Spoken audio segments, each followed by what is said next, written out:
Hello everybody, this is Elizabeth. Elizabeth, Alessandro, Giacomo. Breaking bones, crushing heads, breaking necks, and hurting people. Sounds good. To those who don't know him, Alex is the founder of our club and our main coach. Today we will give you Alex's interpretations or our interpretation of the first prese in Marozzo's fifth book.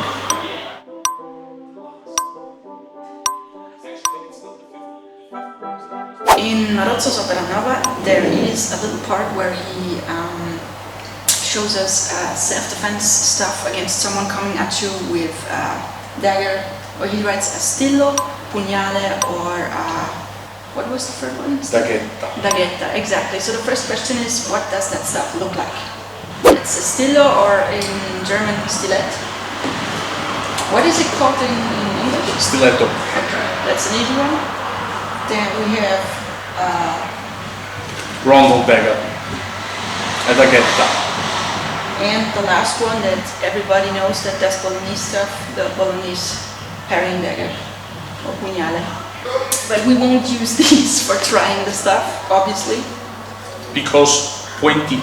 We are going to do two versions of the first prese, so the first throws. And we're going to do a friendly version where you don't hurt your partner. And we want to understand what they would look like if you would be serious. So the way that Marozzo intended them to be executed. The real stuff. Yeah, we're going to call it the real deal. We are going to use a wrestling dummy. I was like, we have to give him a name. And then we were like, okay, which Bolognese offer is the one that would be less enthusiastic about being thrown to the ground over and over again? And I was like, we have to call him Giovanni or Antonio. Giovanni. Giovanni, okay. So this is our victim, Giovanni. What's his weight, approximately? 70 kilograms. He weighs definitely more than me, and also he's not easy to throw because he has no tension at all. Throwing this guy is actually harder than throwing a living person. A short disclaimer, this is basically, most of the stuff in Marozzo is it's you against someone attacking you with now, big knife.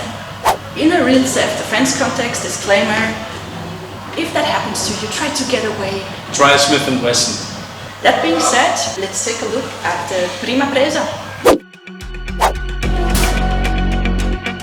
Okay, so in the first one he writes that the opponent is coming upper hand like this. So what's this deal? Step forward and from the inside turn the knife to your left. Then take another step forward with your right foot behind your opponent's right foot, and in this movement you push your underarm against the throat of the enemy. So in the friendly version, I turn my hand so my palm sits under her chin to move her head up and to my left, while at the same time pushing here and throwing her over my leg.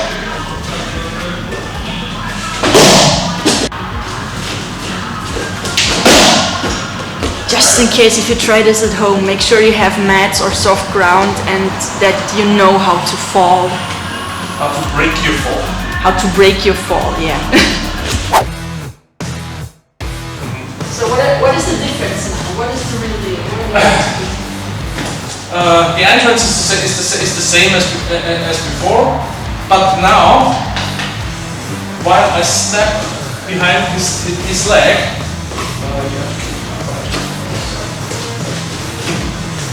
when I step behind his leg, this is already an attack.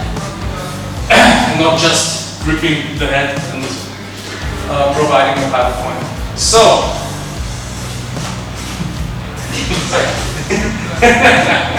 Giovanni.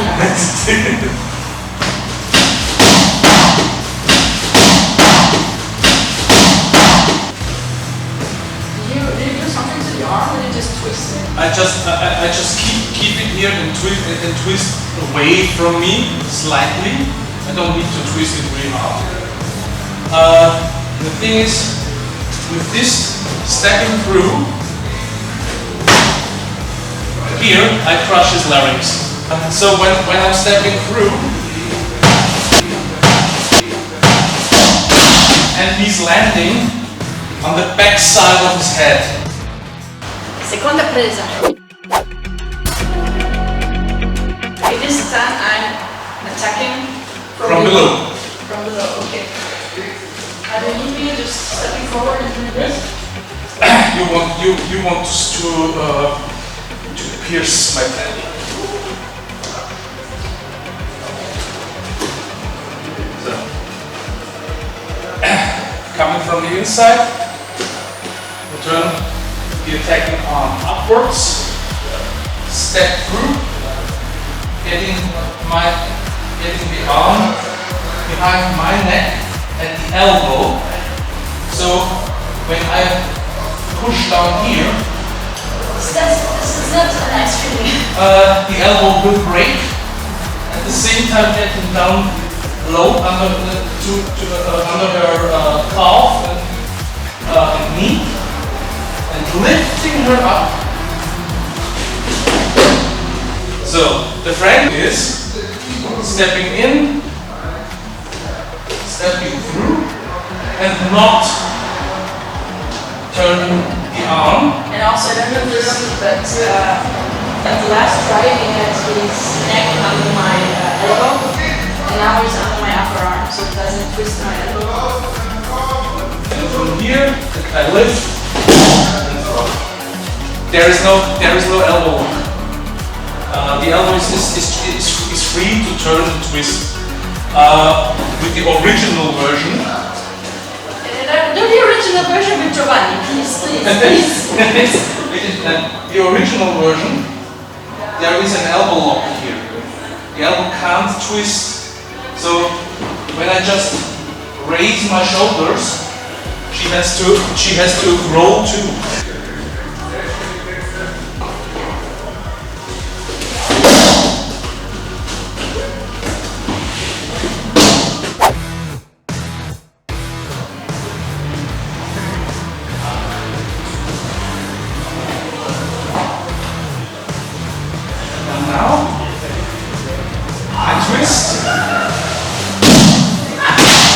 That went straight on its head.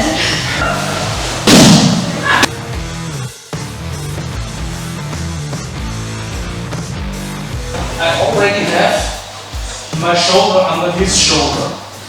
I have my knee behind his knee. So when I now grab his upper leg and lift him from the ground, I have 2 points from where to lift and just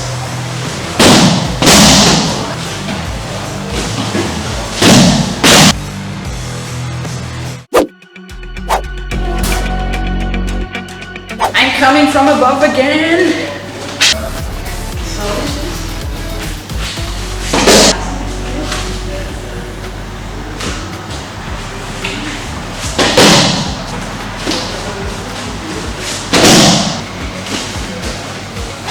It's Giovanni time. Ding ding ding. step in Yeah. to break the attack. Step in again to grab his leg and break his neck.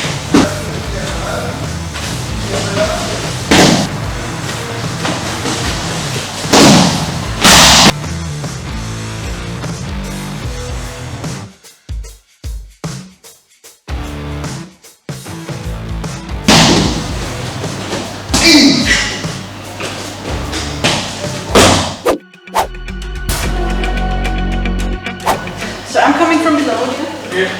This friendly version. The Aikido version. The Aikido version. Okay. So I come here. I'm grabbing knife hand, pivoting away from the knife and the arm, So I can get behind her knee with my extended left arm, grabbing her at the on the upper arm or on the lower arm, depending on the arm length. Now, with my extended arm, I just twist my torso and she falls backwards.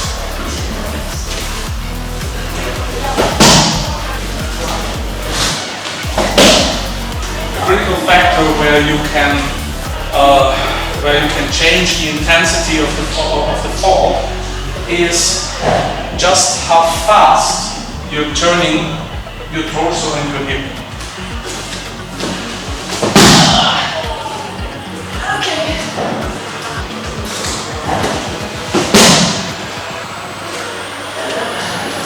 And what's also important for making this less hurtful to your opponent, don't grab the left arm, because if you do, and you don't open your hand, she will land with your opponent will land with no way to break the fall. I pivot, I turn, I grab his arm, and now I don't make this radial movement.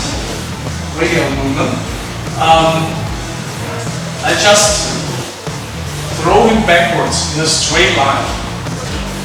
So from here, I grab his arm, and now when in the friendly version I was turning my torso, I now push with my left arm, so he bends over my knee, gets to fall on his face.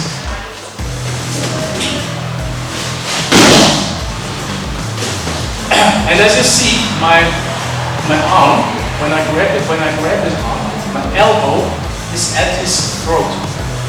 So I'm not as in the friendly version, where my arm was here along the breast line.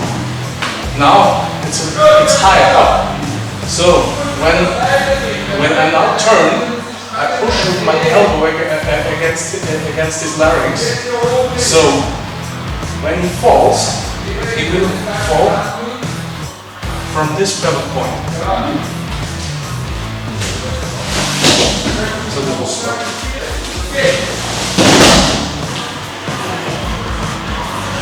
Next move.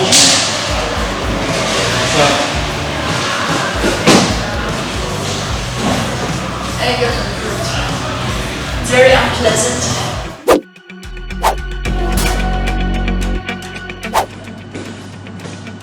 Blocking the knife hand, stepping forward with my left leg, coming under her arm, my arm, and grabbing her lower arm with both hands. It's already feeling bad. So when I now push backwards, she will have to move with it, but to prevent this, I'm stepping through here, so my shoulder is under her shoulder, and now she can't step backwards. And the friendly version is just to stop right here. To stop right here, because going any further results in a dislocated shoulder, ripped tendons in said shoulder, ripped tendons in the elbow, and probably also broken wrists. To do it fast, I'm not in time to tap. I'm stopping.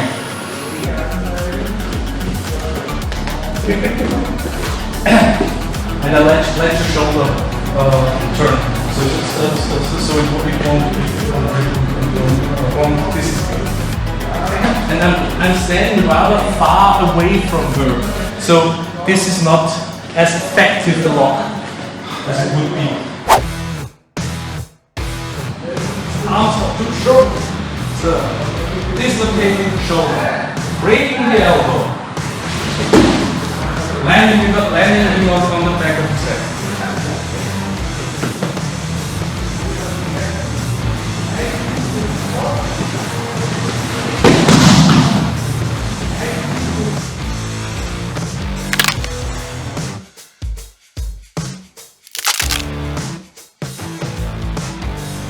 Yeah.